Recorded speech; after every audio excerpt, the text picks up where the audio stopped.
Perfect. Thank you. We're live on YouTube. All right.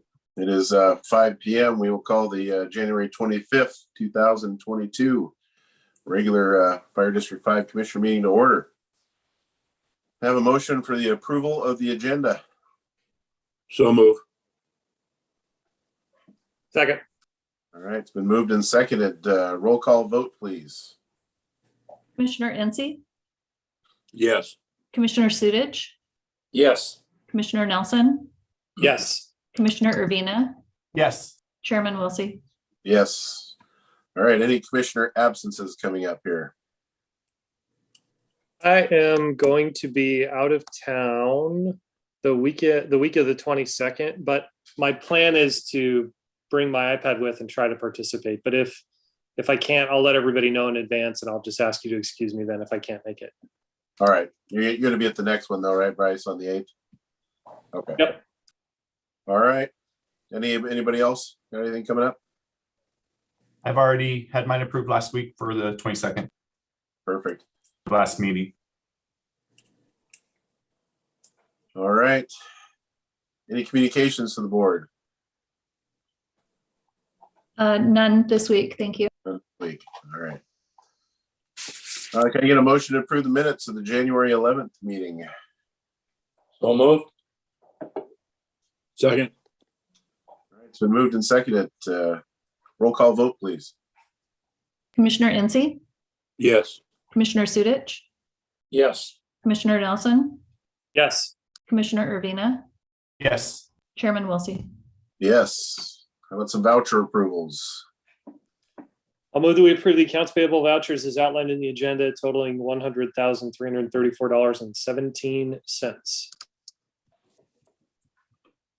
Second. All right, it's been moved and seconded to approve the vouchers as outlaid in the agenda. Roll call vote, please. Commissioner Ence, Yes. Commissioner Sudich, Yes. Commissioner Nelson, Yes. Commissioner Urbina, Yes. Chairman Wilsey. Yes. Any reports from 3390 tonight? I talked to President Flick and he has nothing. All right, then you're up, Chief. All right, we're going to start with Chief Bierstrom. He's going to give us an update on our department physician. And if you don't mind, Chief, I'll throw in some updated COVID numbers. So we got a short notice call alerting us that Dr. Craddock is retiring from medicine. He has decided to leave his practice at Peninsula Family Medicine, and he also is going to separate from us on request, because I let him know that was going to cause a bit of a difficulty, put us in a difficult position with regard to back to work issues and those sorts of things. So he agreed to cover us a little while longer with regard to that.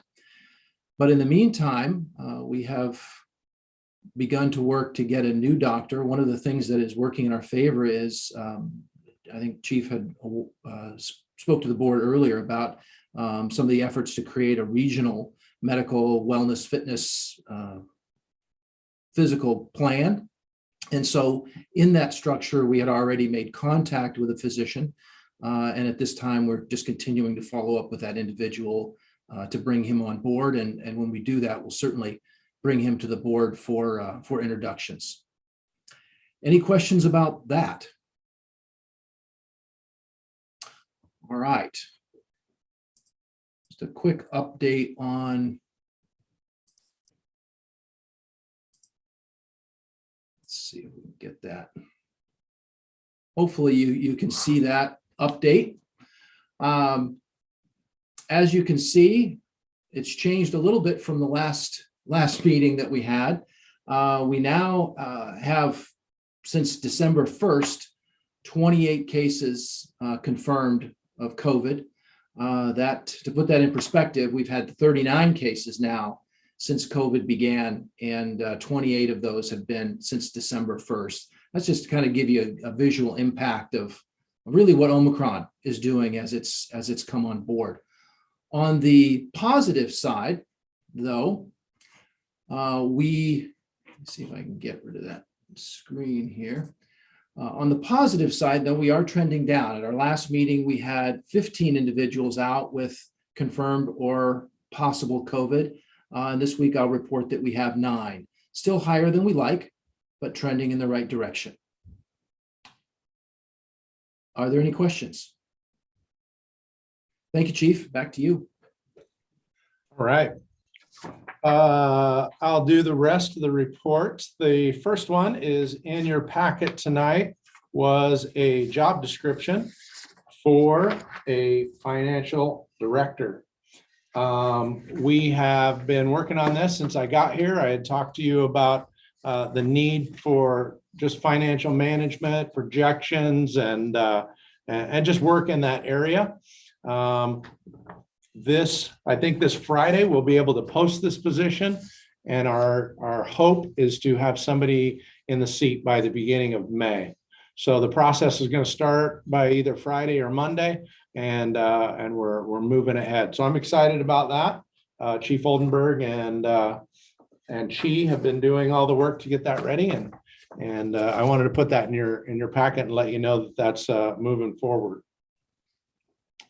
On the negotiations front, we had a command staff meeting on negotiations just to set the final team who's negotiating. We're working with the union on some dates. We're putting some plans together for some pre-work to get prepared for that. So just wanted to update you that we're working on that. The team will be Commissioner Wilsey, Commissioner NC, myself, and Chief Meyer. The 4 of us will be the negotiations team. And like I said, we're working on some dates right now. We put together a spec committee for that Type 3 engine that we put in the budget. So the using end of the year money last year. So that committee has come together and they're working to move that forward. The word from we're looking at Boise Mobile Equipment, but that has been bought by Pierce. And so the word from Pierce and Boise Mobile Equipment that it's going to be over a year. So it's going to take a while to get here, but the committee's forming and they're working on that. A little bit about legislation. I'm on the legislative committee for the Washington Fire Chiefs. Had a meeting just today, a whole host of legislation.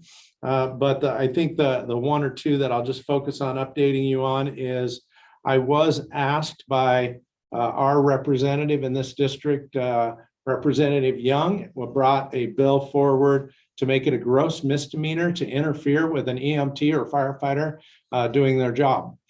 He contacted me and asked me to testify.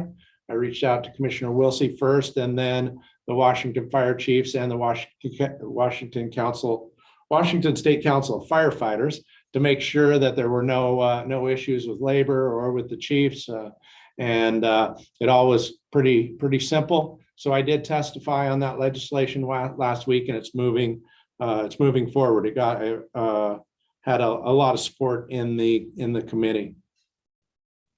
I wanted to update you on one thing. You know, we're closing out, or we're at the end of the first month of this year, and I wanted to take a minute just to talk about what we did last year. You know, when I got here March 1st, we set a goal and said that our number one thing that we're going to focus on in our department, so that everybody knew where we were going, was that we wanted to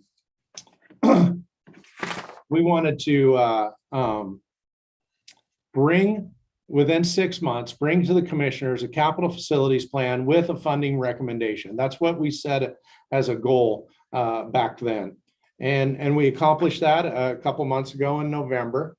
But I wanted to go over and just kind of end the year and celebrate. So often we just kind of do things and then we move on, right? And we don't even pause to look at it and celebrate and recognize all the hard work our department has done and our chiefs and our staff have done.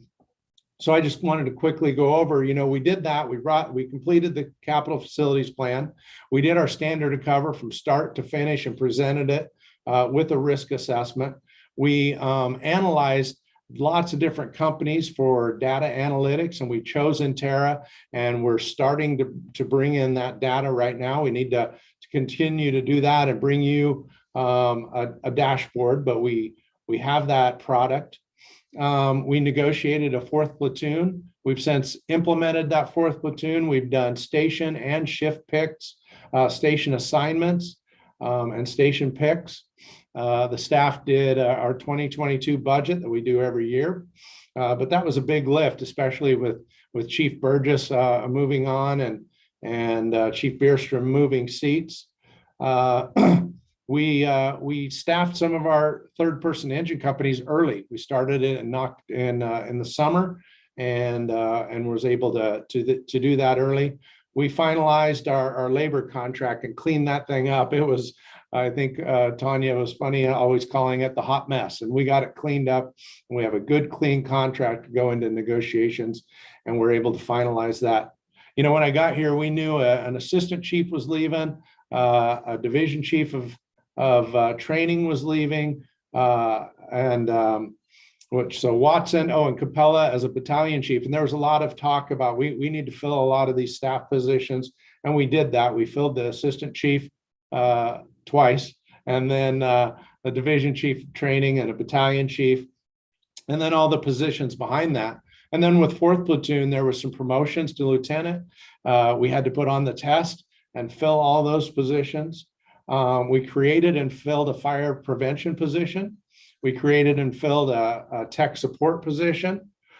We signed an agreement with and created an IT consortium with 4 other departments, and then hired an IT director. We went through the new hire process, interviewing all the people, and started them in our recruit class just here on January 1. We applied for a grant for SCBAs for $1.7 million. We completed all the personal services contracts for the command staff. We completed diversity training for the entire department, and then brought those subsequent respect in the workforce and EEOC policies to you last week or 2 weeks ago. We had a fall family festival where we brought everybody here to headquarters, and we did get to outdoors be together once. We did some retirement barbecues and celebrated our retirements. We upgraded telestaff only to have it fail a month later. We had logistics and facilities upgrades like station improvements, hoses, uniforms, 53 and 57 improvements, dorms, kitchen tables, radios, headsets, hoses. And I thought about all that. We did it during a pandemic. We did it while we transitioned 3 different assistant chiefs of finance and administration. Chief Johnson had a surgery and was out for a long time. Telestaff went down for 2 months. Email went down. We had 911 went down. And then, it's hard to call it a win and a challenge, but, we lost a firefighter too. And we did all of that. And I think we did that with excellence. We handled Eliza's death with respect and kindness and honored her. But that took a lot of time and effort too. And we did all of those things with all those challenges too. So I just wanted to pause and celebrate that, celebrate it with you, celebrate all of our chiefs and our union and you for getting all that done in the last 10 months. That's a lot to accomplish. So I wanted to pause and celebrate that. Also with that, we got together last Thursday and last Friday as a command staff, and we just wanted to put together a work plan for the year. And I'm going to quickly go over that at a high level, what we've put together and what we want to work on and focus on this year. So if you can see that on my screen, we've put together our number one goal. We've accomplished the one from last year. So our next 6-month goal is to successfully pass a capital facilities voter approved bond on August 2nd, 2022. We have a lot of things, a lot of action steps that we have to do that. Now through March 22nd, at our commissioner meetings, we're going to inform and we're going to discuss at our board meetings. February 2nd, the command staff and our board finance committee is going to meet with Jim Nelson from DA Davidson on bond financing and learn from them. We've scheduled meetings with Central Kitsap and East Pierce to learn from them. We continue to work with Rice Fergus Millers, obviously, to refine and update our projects. We're going to evaluate the need for a project manager or a construction manager. I'm going to be working with stakeholders like the city to make sure all of them are on board. Chief Johnson is going to meet with the school district. He's going to check on our CUP and and with the county and the city on these projects. Chief Oldenburg is working on financing. He wants to make sure he's contacting all the departments that have done a bond that got a AAA rating and see, what did you do? How did you do it? And make sure those processes are in place so that we get the same thing. We're obviously working with Liz Loomis. We've contacted the attorney to do draft bond language from our attorney. On March 22nd, we're going to have our public hearing on the bond and we'll have that language ready for you. We'll pick the amount and then we'll pick the projects. And on the April 12th, we'll actually pass that bond resolution. And then hopefully on August 4th, we'll pass it. So that's our number one goal. I've given you a lot of steps below it, which I won't on the next ones, but that's our number one. That's our rally cry. That's what we're focusing on, is to pass that bond on August 4th. The next thing I prioritized them A, B, and C. Now, even though it's in C, doesn't mean we're not working on it. It just means that A is all 6 of us on our team are going to focus on these things. Telestaff, we upgraded it. It's coming back, and we need to get that back in service. We have the finance director. I've already told you about that. We got negotiations coming up. We got a state audit and a state annual finance report due. We need to review our FLSA with the local.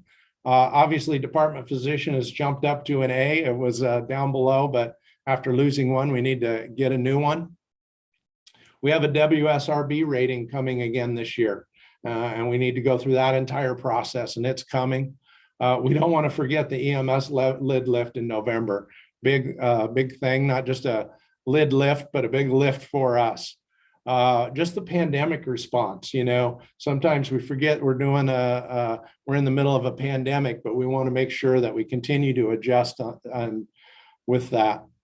We're going to be bringing on a new finance director that'll be focusing on the 2023 budget, and we're going to need to get that finance director up to speed and trained.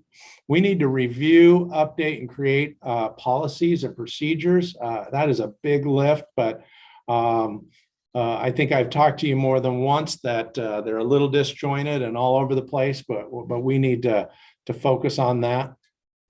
And then a single point audit that Chief Oldenburg is going to work on. Priority B, data collection and management. We have Intera, but we really need to focus on that, how we're going to use it, where we're going to use it, how we're going to clean it up, how we're going to train our crews on using that data. The capital facilities plan has a lot of things that are not in the bond. And we need, like our truck company, our type 1 engines, our medic units, and putting a long-term plan together for that and funding it. We have PSORT and PC HIT teams that's going through some revitalization. We have a big issue coming with communication, 700 and 800 megahertz radios and our infrastructure. We also are working, like Dan had talked about, and I have a little bit, is creating a regional physician program. Facilities plan, just our daily infrastructure of when do we do parking lots, long-term planning for our facilities and our maintenance. Mental health is always an issue that we're working on. Review and update and create the policies. Just our document management and our retention program. What are we going to do here? Is it volunteers? Is it interns? Is it a BLS EMS program? We need to evaluate that and come to a decision and a recommendation. I just called it staffing out. You know, right now we have, we've made a decisions on if we have extra staffing because of 4th platoon, where we're going to staff. But we also need to start putting together with our data, what are we going to staff next? What's our next staffing out? We've staffed up right now. Where are we going to go 53? Are we going to do 57? Are we going to do a medic unit? Are we going to do an engine? Are we going to do a truck? And where does that go? And we need to come to you with a plan for that.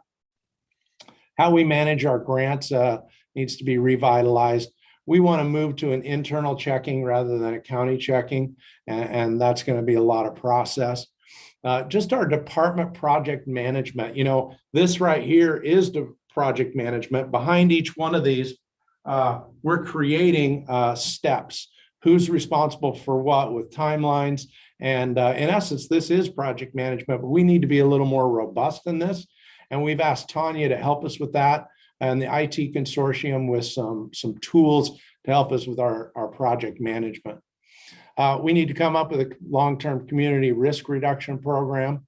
The district and department annual reports. There's the state reports, but I want to do an annual report to you and our citizens, to our department, with good performance measures on how we're doing on those, right? We got the standard to cover. We need to start reporting on that annually on our goals. We need a new chaplain. We've had 2 retire and another one retiring later in the year. We need to create a strategic plan. The plan runs out, and in essence, this is our 1-year strategic plan, but we need to create a 5-10-year strategic plan, and that's going to have to wait a little bit till later in the year. We need to onboard new hires, and we need to look at how we do that and the process for doing it. We have to do our state code performance report. Once we do this annual report, we can just fold that into the state code performance report. And then just medical billing oversight. You know, we use a company to do that, but I think we need to do a little bit of oversight and looking into that. So I'll stop there. I just wanted to give you a high level overview of where we have said we'd like to go, and also pause to hear if I've missed anything, right? This is kind of be our work plan, and we're going to put a lot behind it, a lot of steps and action plans, but I wanted to pause to see if I'm missing anything for our year goals.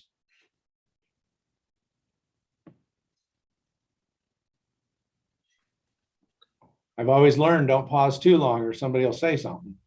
Yeah, pretty extensive list, so I don't think it doesn't look like anybody else has anything to say. I think you covered most of the things. Of course, you know, the things that we're going to be focused on are obviously the bond and then the facilities, hopefully after that. So, all right. Well, thanks for all that time, Mr. Chairman, but I thought it was important to go over our wins and then let you know at a high level where we're headed.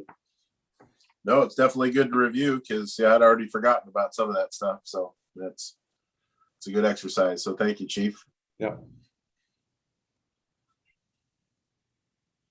That's all I got. Sorry. End of report. That's it. And the Chief's report. All right. Yeah. I don't think we have any standing committee reports to report out unless anybody has something. All right. Financial report then. Financial report. I'll do it real quick. I'll give you a report that we don't have a report because county was doing their end of the year and we weren't able to get all the information from them. So they were a little behind because of the end of the year report. So we were unable to get it. So we're unable to have a financial report for the month. Makes it easy. All right. I don't have anything for chairman's report. So we go right into old business with the capital facilities planning update. All right. Well, right. Yeah, we do have a guest. Like I had went through the bond and the action steps, you know, now through March 22nd, we're going to continue to have these discussions and these meetings to inform and discuss the bond. I've asked Rice Fergus Miller, Dave Fergus, to be here today, and he's going to do a quick overview for you. I also asked him to update our spreadsheet, and we had been making the decision to move Station 51 up in the up in the priorities, so training and Station 51. And so I asked them to redo the numbers there and the timeline. I also asked them to take out the expenses for temporary housing because we're going to move our companies to Station 53 or 57. And I won't steal his thunder, but it changed some amounts, and we'll have some decisions to make we don't have to make today, but you'll have to make it by 3/22 what to do if we add more projects or what we do. So I will turn it over to David, and first, as he comes on, I want to thank him and his team for the great work they do. I don't know if you guys know, but in my previous life, we worked together when I was in a different uniform. So we've worked together for a lot of years, and they do an excellent job. So thank you so much for being here. Thank you, Chief Doan. I appreciate being here. I enjoy talking about stuff like this. It's what we do day in and day out, and it gets us up in the morning, and it's a lot of fun. Yeah, I did a couple of slides. I was going to run through some things really quickly. The focus is kind of on that spreadsheet and all the dollars, but let's see if I can share my screen. Every platform is a little different, so I have to make sure I share the right one. And I think it would be this. So as you all know, and as Chief Doan has shared with you before, much of what's in the capital facility plan, I was going to kind of just give you a really quick high-level overview of a couple things that I think are kind of important to remember, you know, as kind of part of the process that we did. We published this, as you know, in November, and the goal really over this last 2 years, and there was a lot of staff input into this. The department did a lot of work, a lot of hours, a lot of thought, a lot of debate, and really reflects, I think, really well, you know, the district and the priorities and what really makes sense for your community. But it was a very large effort, which led to the roadmap of how do you accomplish all of these things. A lot of time was spent in goals and objectives. We do that kind of right out of the chute to make sure that we really are answering what the needs are of the district, and we're tailoring it exactly to you. These capital facility plans are not cookie cutters for every department. Every department is unique. Your needs are unique. Your facilities are unique. We spend some important time just as groundwork when we start. Kind of the first big part is just a thorough assessment of what do we have to work with. It involves tours of the facilities. We ran all of our engineers through them. You definitely have some work that needs to be done to your stations. And just, you know, as a reminder, you know, 3 of your stations are built around 1946 from an age point of view, and your 6 newest ones were still built in the late 80s. Many of the deficiencies are age related, whether it's systems that are worn out or expensive to repair, hard to take care of, and from a structural point of view, kind of questionable what might happen after a significant earthquake. So there's a lot of things to address, as well as, you know, what is a modern fire station today compared to the time that they were built. All of that went into the planning part. All of that was part of the discussion of, you know, what do we do? And in the end, what happened or what came out of this, improvements to the training center, very, very important, came out high on the priority list. The plan includes renovating 8 stations. I guess what I can report is that the bones of the stations are good. The systems inside may be aged and need some repair. There's some reconfiguration that happens inside, but for the most part, 8 of your stations were cost effective to remodel as opposed to replace, which is not always the case with all districts. Only 1 of your stations, Station 51, is planned to be replaced on the property that it currently sits.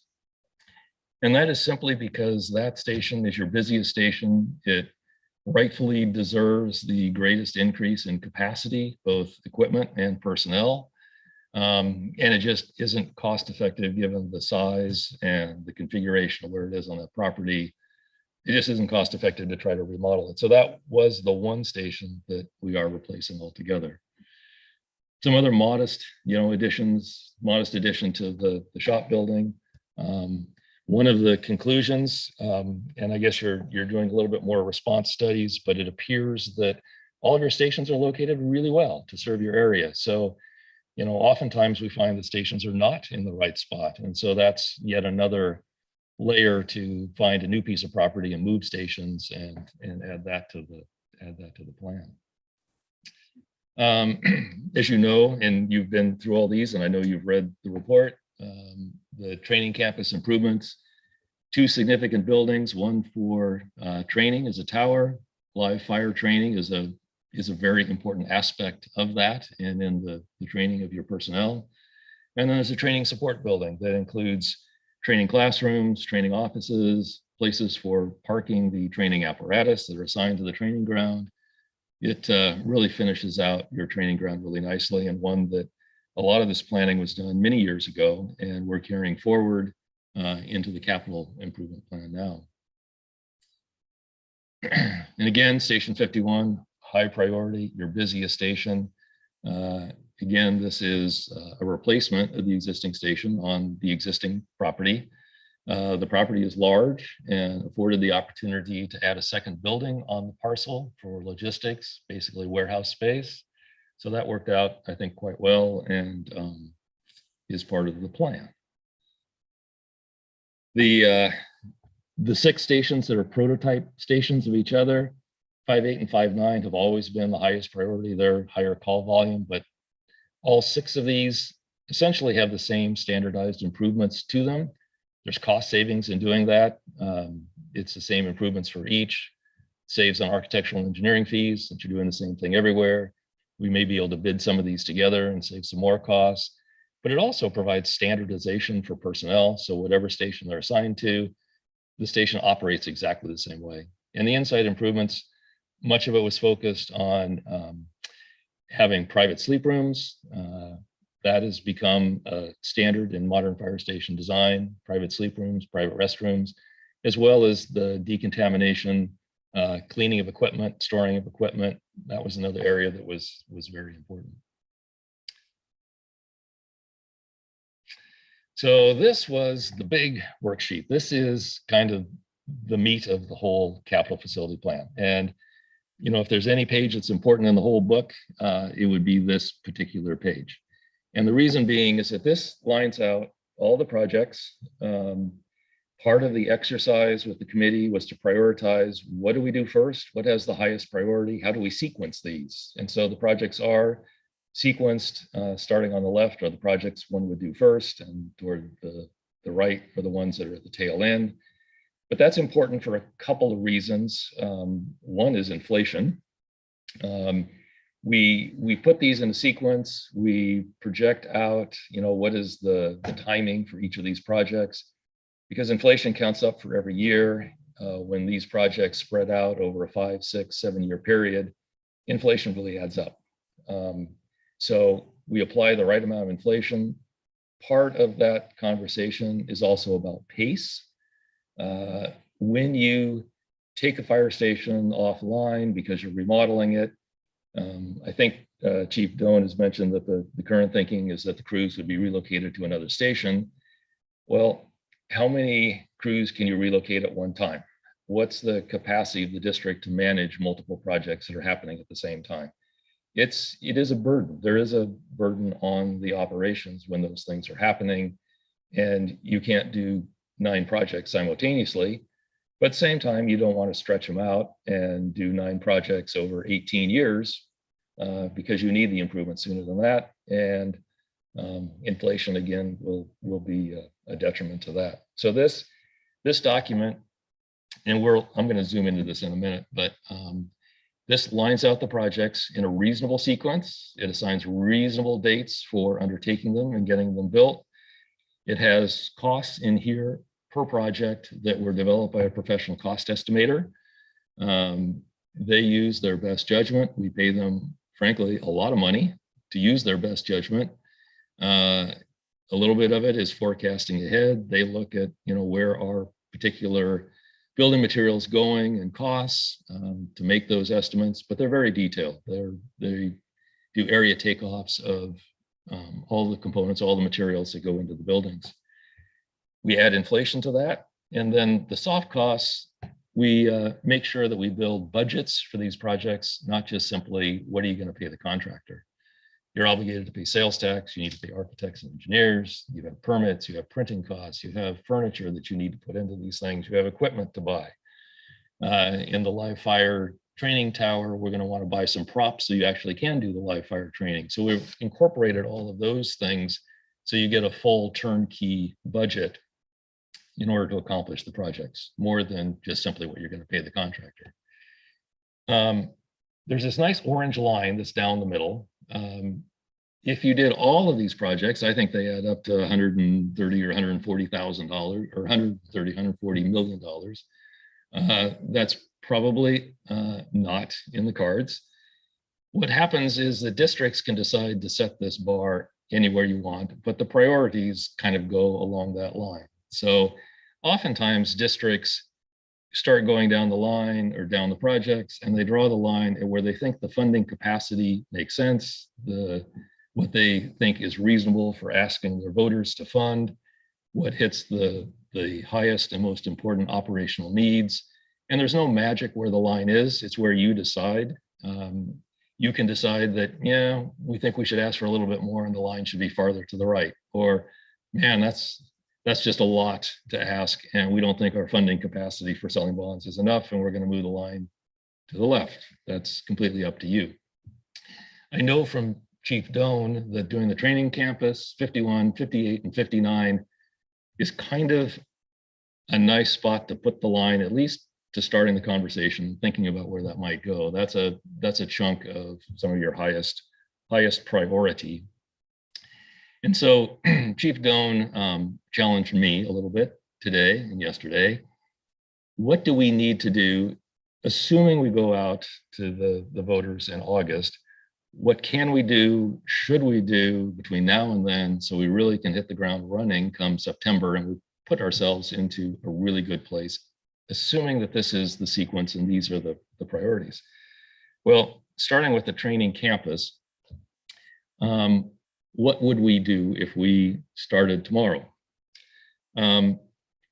The training campus as designed, what's in the capital facility plan, is the work that was done, I want to say 4 years ago, 5 years ago, that has the training tower and the support building and some other improvements, infrastructure around the training grounds. That is valuable work, and we build upon that work. That work is absolutely carried forward. In conversations with the committee, I think the programming and the thought that went into those improvements still holds true. The training needs are still there. The desires of the district, it still makes sense. That's not to say that there isn't some tweaking that should happen, could happen. Time has passed, new thoughts do come up, and it's good to incorporate those thoughts. In addition, we've gone through some revisions to the building code, so we need to update the plans and the design to meet the current codes. We did apply for the CUP back when those plans were derived before, and that is still active. It does have an expiration date that's coming up that we need to make sure that the project is moving forward and doesn't go beyond. So we need to get back, make sure that any changes, any tweaking that we do, it's still, in compliance with what the intent of the CUP was. And then I think we need to bring those drawings and the design up to what we call the design development level. Design kind of has 2 phases to it, what we call schematic design and design development. At the design development level, it's pretty well darn figured out. At that point, it's really drawing the construction documents to give the contractor the instructions of what to build and how to build it. The decision-making in the design part is pretty well done at that point. I think that would be a good target to get to this summer. Ballot measure in August, then it's absolute green lights, let's draw her up. And that would allow us to go in for building permit, probably late fall, maybe early winter, but somewhere in that kind of time range. The unknowns these days are building permits, how long they take. Every building department that I am aware of is all working remotely, and it's made it more challenging. It's more difficult. You can't go down to the planning department and knock on the door and have a conversation with the plan reviewer anymore. It's all electronic communication. It's all by email, and they don't provide their cell phone number, of course, because they're working at home, and that would be an invasion of privacy. So the communication is more difficult, and the process pretty uniformly has slowed down. So it's a real challenge from a time point of view, and it's for the most part out of our control. We do what we can, but that's an important part.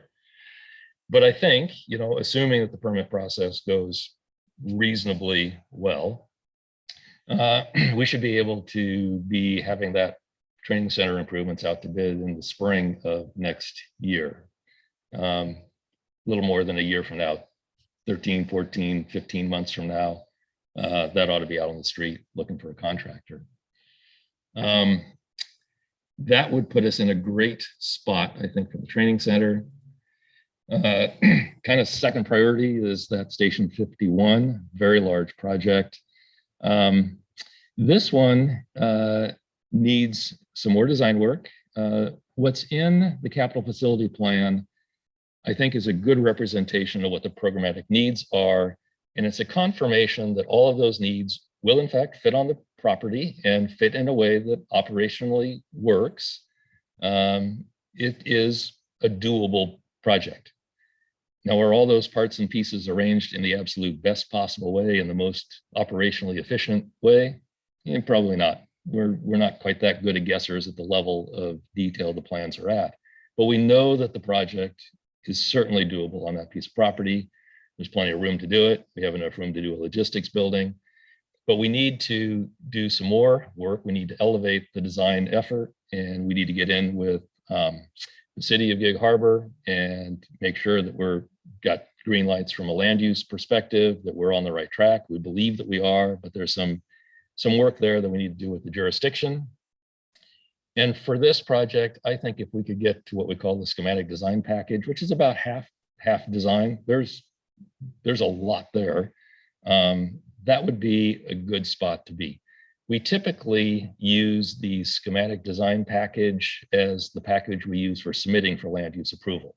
So assuming that the ballot measure was in August and you got the green lights, we would be prepared at that point to go ahead and submit for all those land use approvals and let the clock start working on that.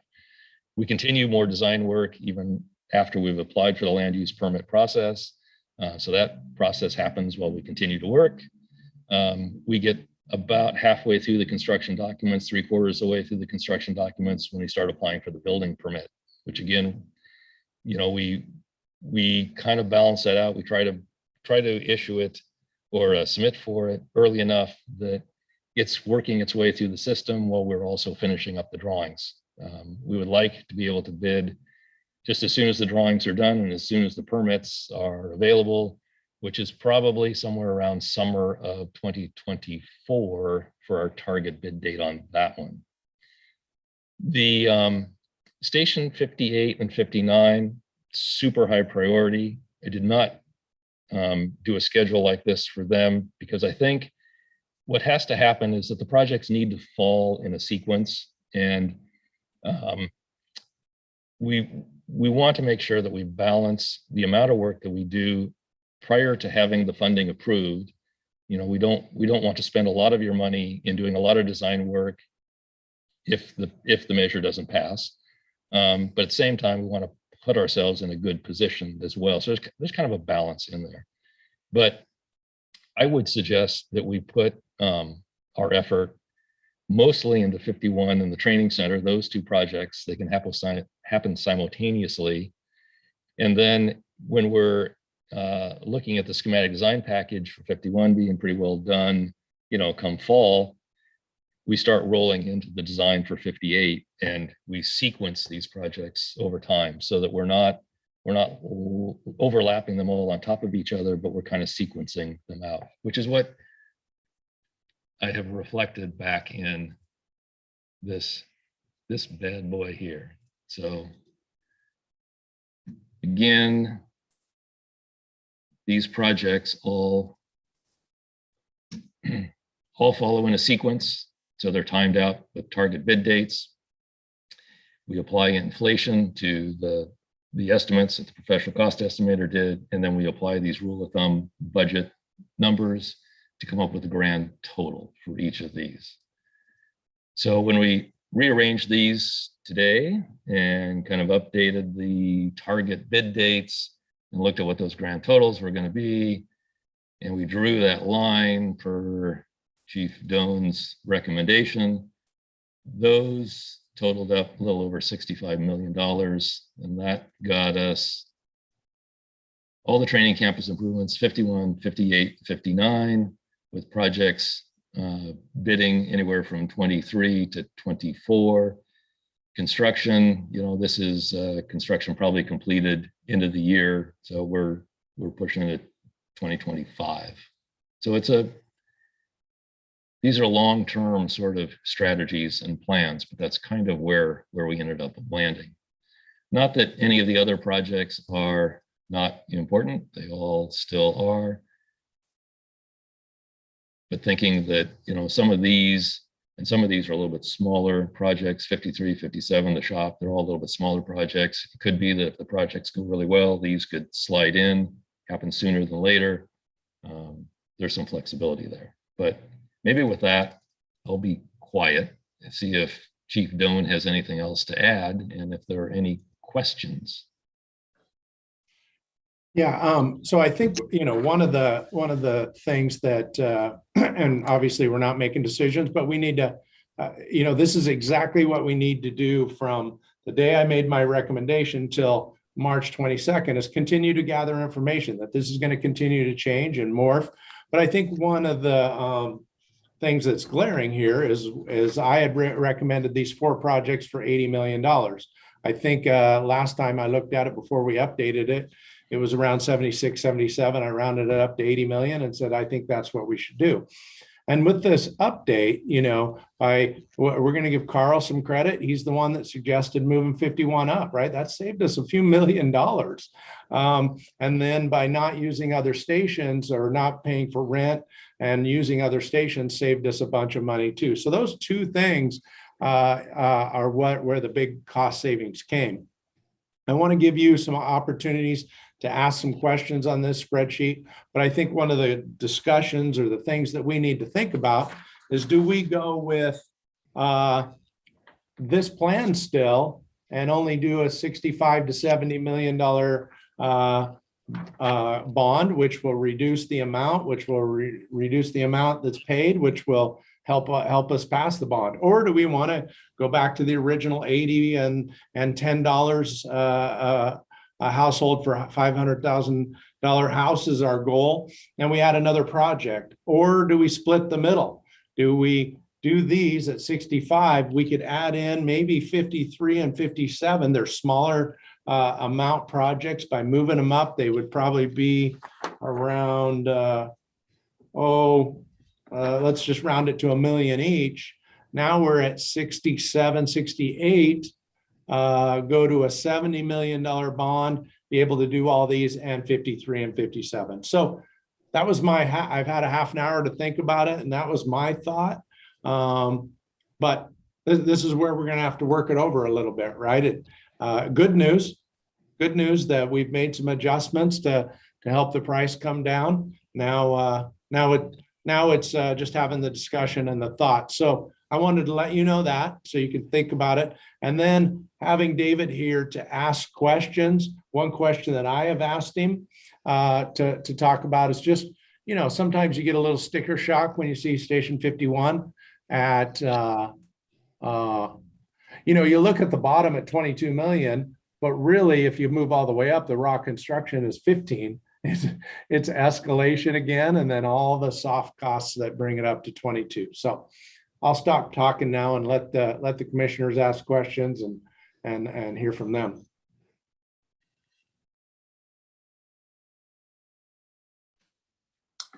All right. Any of the commissioners have a question for Dave or Chief at this time? I have a couple, Alex. Go ahead, Bryce. So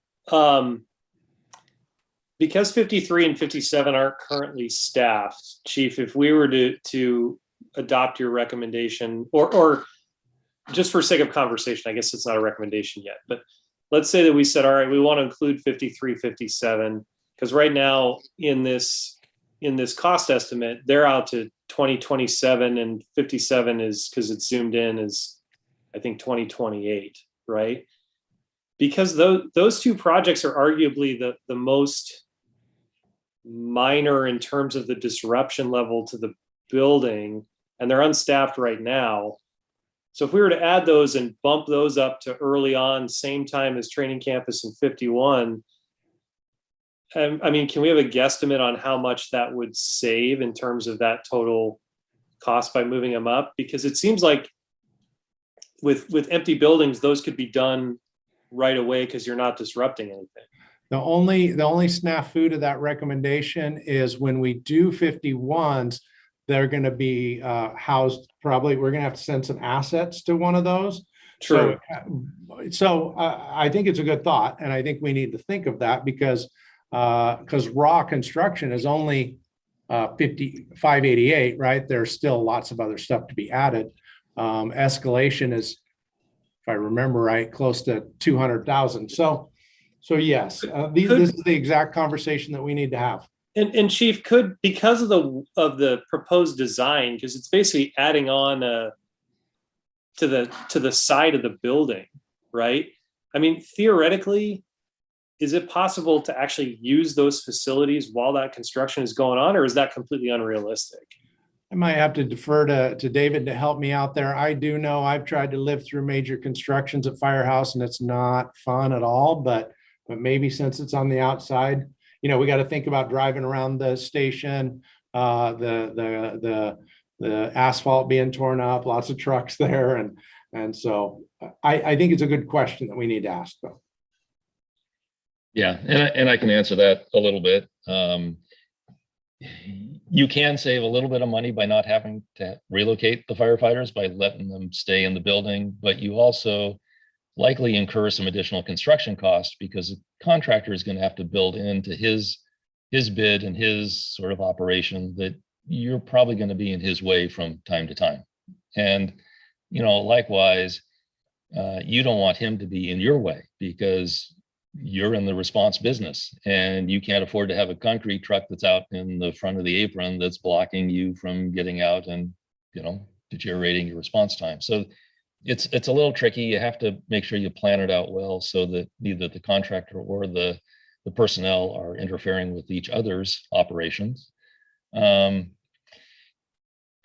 and 57, you know, you actually have a pretty darn good chance of being able to make it work because it is an addition onto the side of the apparatus bay. But it's not without some compromise to the personnel that are there. There is noise, there is parking issues, there are compromises. Chief, this is more directed, I guess, to the conversation about what projects to do. I mean, with the standard of cover document and with the data that we're going to get, 52 is really busy. So I'd like us to think about whether we can add 52, whether it's feasible to add 52 to the project list, just because that's a really busy first due area. And I think it's, I mean, I'm not, you know, the decision maker on this, but I feel like when it comes time for us to add another medic unit, it's going to likely be at 52. And I'd like for that building to have the capacity to house the resources that are going to be there. And, you know, as much as it's unlikely to happen and politically radioactive, there is a conversation about airports in the region, and Gig Harbor is listed as one of them. And, you know, we probably should think about having capacity to deal with issues at the airport, which we really don't now. So I don't know, 52 is kind of on my mind in that way. Yeah, I think that's a really good thought. You know, we could either move the line just one more, you know, and still be within our original goal of being under 80 million and that $10 threshold. So yeah, I think we all need this is the conversation we need to have of do we add on more? Do we keep it at 65? Do we, and I think those are all good questions. And good discussions. For me, I don't see 56 as having the same level of service demand as 52. And that's why I distinguish between the two of them. Yeah, when it comes to 58 and 59, it's the medic units really because we have so many people there, right? And you're thinking down the right track of the next medic unit, or BLS ambulance, or a rapid response vehicle, whatever it is, wildland vehicle, whatever it is, we have to have the capacity. And that's why 58 and 59 are so important. And that's why 52 and 56, we can make it, right? But the next resource, where does it go? Without 52 being done, then it's not an option, right? That means we send it somewhere else. So yeah, this is the struggle. Good problem to have, I think, but this is our struggle. And we're, like I said, I've had a half hour to think about it, so we need to mull it over a team, and we all need to think about it and get some input.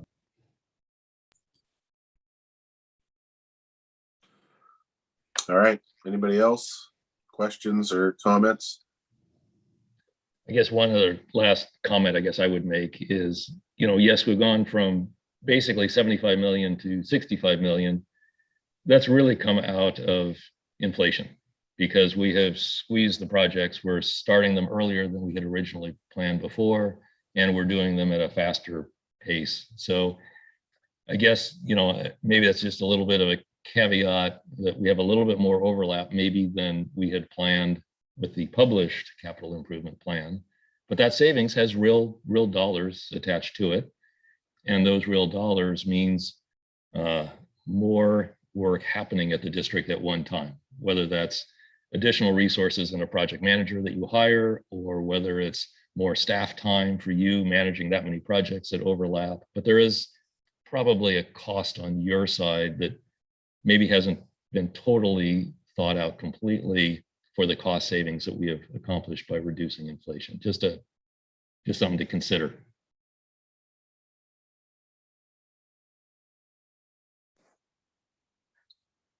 All right. Any other commissioners? Kevin or Tom?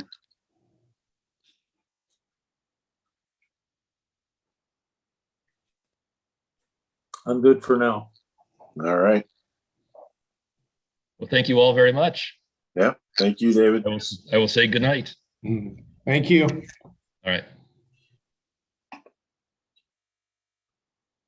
All right. Anything else, Chief, on the facility plan? Are we good? I'm good. Okay. I think the commissioners are good, so we'll have time to take any questions from the audience and public comment. So hybrid meetings update.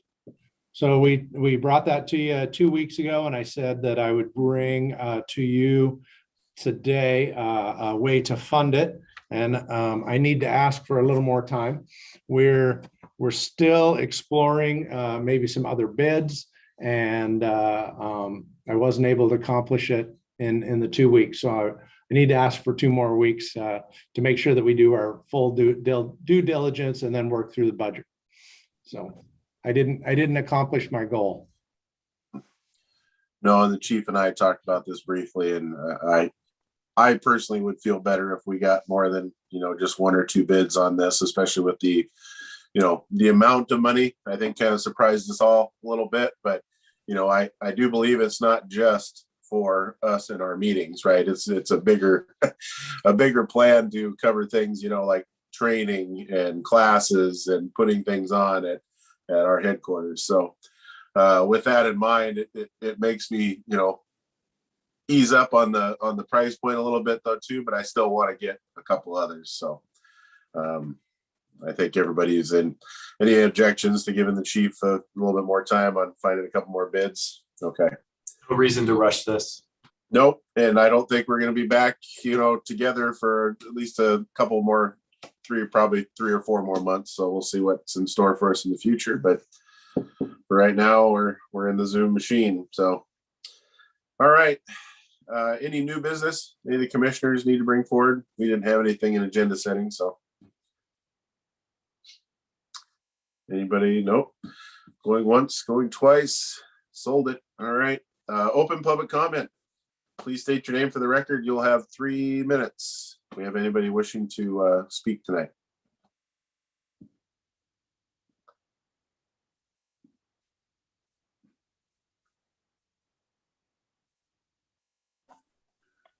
This is Carl. Hey, Carl, go ahead.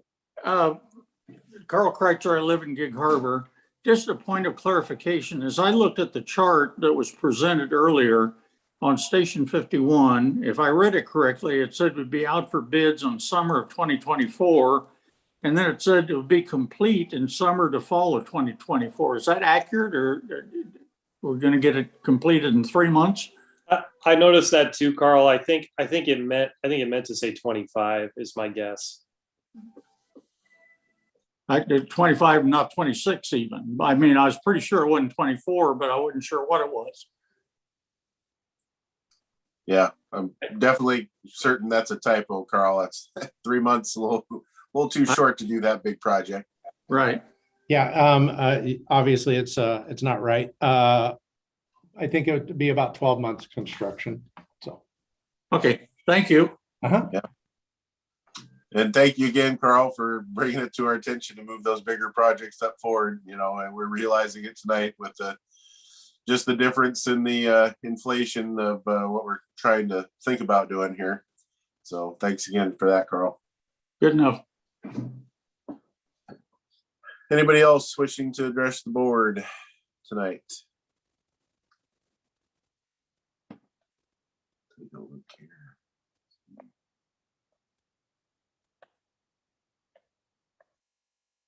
All right, I don't see any other digital hands up. All right, so we'll move on. Anything for good of the order? Only thing I have is I will be gone 2 weeks from now, and Chief Meyer will be here in my place.